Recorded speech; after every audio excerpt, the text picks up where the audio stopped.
নমস্কার, সবাই কেমন আছেন? আশা করি ভালো আছেন। সবাইকে জানাই শুভ বিজয়া দশমী প্রণাম জানাই। যারা আমার বড় আছেন তারা আমার প্রণাম নেবেন, যারা আমার ছোট তারা আমার ভালোবাসা নেবেন। চলুন আজকে কি রান্না করলাম দেখাই। এখানে আছে গরম গরম ভাত। আজকে বিজয়া দশমী, বেশি রান্না করলাম না, হালকা পাতলা রান্না করেছি। এখানে রান্না করে নিয়েছি মুগ ডাল মাছের মাথা দিয়ে।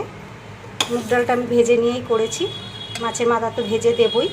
ফোড়নে দিয়েছি তেজপাতা ফোড়ন, জিরে ফোড়ন, দুটো শুকনো লঙ্কা ফোড়ন দিয়েছি, কটা কাঁচা লঙ্কা দিয়েছি একটু জিরে গুঁড়ো, আদা বাটা, রসুন বাটা, পেঁয়াজ বাটা, নুন হলুদ, নামানোর সময় দিয়েছি গরম মশলা আর ঘি। আচ্ছা, এখানে ভেজে নিয়েছি, পটল ভাজা আছে, মাছ ভাজা আছে, আলু ভাজা আছে। আর এখানে করে নিয়েছি, সকালে ঝিঙে পোস্ত করেছিলাম রুটির সাথে, একটু রয়ে গেছে। এখানে রুই মাছের ঝোল করে নিয়েছি, একটু পাতলা পাতলা করেই করেছি, ঝিঙে আলু দিয়ে করেছি। ফোড়নে দিয়েছি তেজপাতা ফোড়ন, জিরে ফোড়ন, এখানে দিয়েছি অল্প একটু আদা বাটা, রসুন বাটা, পেঁয়াজ বাটা, জিরের গুঁড়ো, লঙ্কার গুঁড়ো, নুন হলুদ, নামানোর সময় দিয়েছি একটু ধনে পাতা দিয়ে পাতলা মাছের ঝোল করে নিয়েছি, একদমই রুই মাছের ঝোল। চলুন তাহলে আজকে এই পর্যন্তই। এখানে আছে রুই মাছের ঝোল, এখানে আছে সব ভাজা, এখানে একটু ঝিঙে পোস্ত, মাছের মাথা দিয়ে ডাল, এখানে আছে গরম গরম ভাত।